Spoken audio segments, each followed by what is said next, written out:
Hello everyone. Today I'm going to be making a very spicy peppered chicken recipe. And in this video, I'm going to be showing you how you can use your oven to bake your chicken without drying it out. And your chicken is still going to come out really tender and juicy. I'm going to be using quite a number of ingredients for this recipe. So let's quickly run through the list. I've got thyme, cayenne pepper, black pepper, curry powder, nutmeg, salt, and stock cubes. And the mixture of these spices is going to be my spice rub for the chicken. Now for the spicy sauce, I'm going to be using ginger, 3 small bay leaves or 2 medium-sized if that is what you have. I'm going to be using tomato puree, dried chilies, 1 medium-sized onion, and cooking oil. And for the chicken, I'm going to be using chicken leg quarters today, and you can definitely use any chicken parts of your choice as well.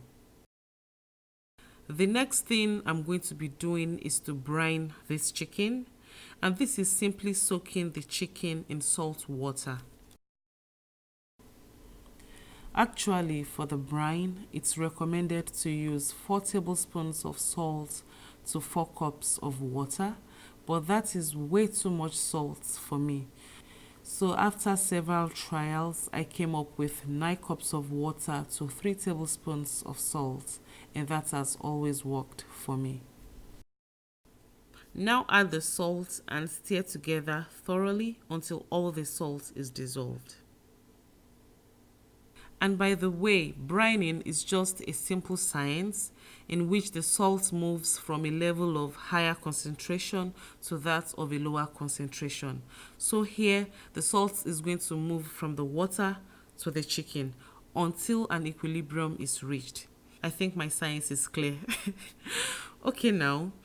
So the brine is not just going to intensify the flavor of the chicken, it's also going to make the chicken more tender and more juicy.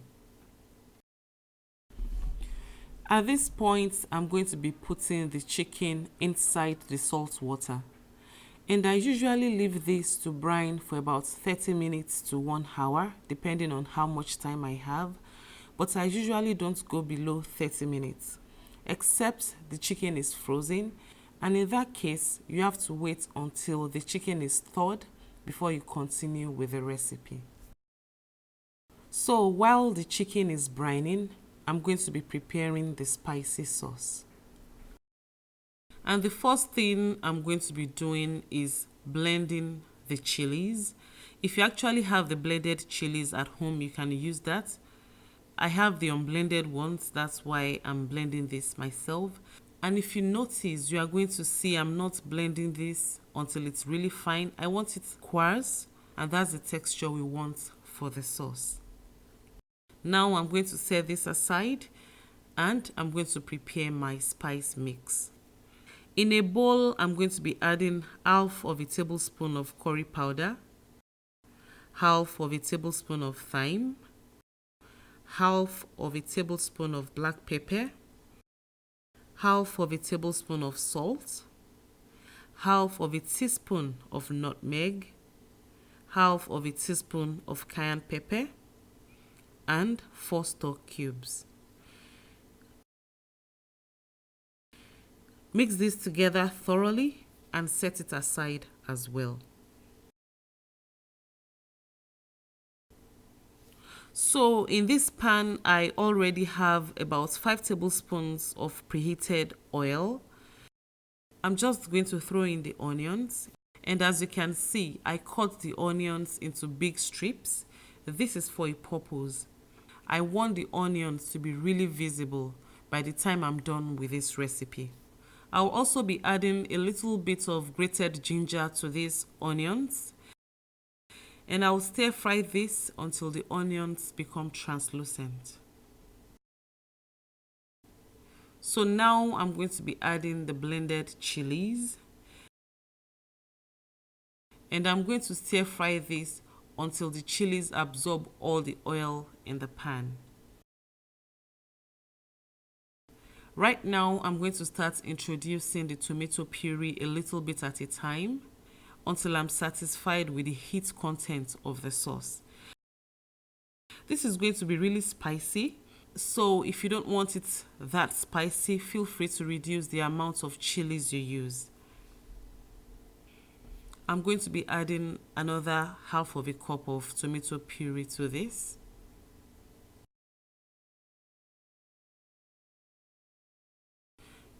I think I'm okay with the spice level at this point.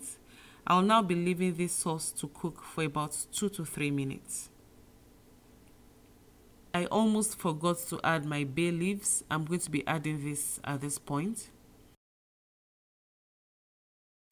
So now I'm going to be adding a tablespoon of spice from the spice rub I made earlier. I'll mix it together and let it simmer again for a couple of minutes before taking it off the heat. If there's a need for more adjustments, I'm going to do it at this point. Now this is all done, I'm just going to turn off the heat and set it aside. So it's now time to start working on the chicken. And this chicken has been staying in the fridge for about 1 hour now. I'm just going to take it out from the water one by one, and I'm going to pat it dry with a kitchen towel. But make sure you wash this kitchen towel after using it, so it's not going to contaminate other kitchen stuff. Or better still, you can just use a paper towel for this. So don't mind the yellow stuff you are seeing on the chicken leg quarters. That is what we get here, and I'm kind of used to it. It's really hard to scrape off if the chicken is still raw. So once the chicken is cooked, I'm just going to scrape it off. Okay, at this point, I'm going to be rubbing some oil on this chicken. I'll be using about 4 tablespoons of oil for the whole chicken, and I'll make sure I rub it in and out. Every corner of the chicken has to be rubbed with the oil. And this oil is going to give the chicken the light brown skin once it's done. It's also going to allow the spices to stick properly to the skin of the chicken once we add the spices. Now this is done, and at this point, I'm going to start rubbing the chicken with the spice. And just like I did with the oil, I'm going to rub every corner of this chicken with the spice. Make sure you enter deep into the skin as far as you can go so the spice can be well distributed. And feel free to add more spice as you get along.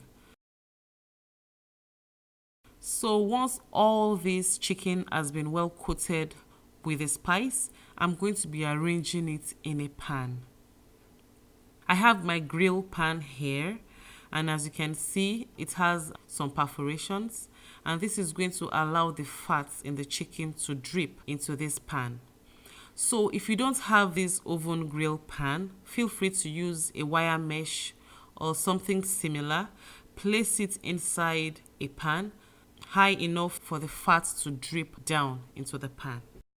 Now I'm just going to arrange this chicken carefully, spacing them out a little bit inside my grill pan. I've already preheated my oven to 350 degrees Fahrenheit. I'll just be placing the chicken right inside the oven, and I'll be leaving it to cook for 30 minutes. After 30 minutes, I'm going to be flipping it over to the other side, and I'm going to leave this to cook for another 30 minutes. After cooking the second side for 30 minutes, I'm going to flip it again to the first side, and I'll leave it to cook for about 15 to 20 minutes.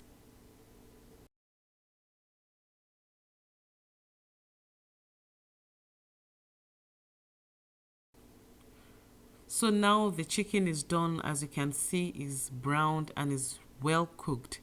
I'm just going to remove it from heat, and we move on to the next step. It's now time to stir our chicken inside the pepper sauce. But as you can see, the pepper sauce has thickened up so much, and this is because I left it for about an hour plus while the chicken was baking. So I'm just going to be adding about a quarter of a cup of water to loosen it up, and I'll heat it up a little bit.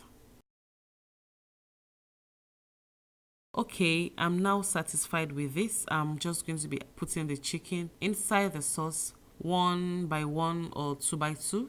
You can just do this depending on how big your pan is. So just continue to flip the chicken around, adding the sauce, making sure the chicken absorbs as much sauce as it can. Once you are satisfied, remove it and add the next set.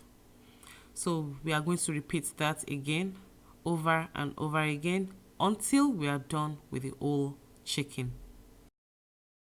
And you can serve this with your jollof rice, your fried rice, your salad. You can even eat it as it is with a bottle of cold drink. But today I'm just going to be serving mine with some salad. I'm not so sure if you can see this very well, but it's really moist and juicy. It's not dry like the regular oven baked chicken. And of course, it tastes really good. If you like this recipe, don't forget to leave a thumbs up. Thank you all for joining me again today. Until next time, I'll talk to you shortly. Enjoy.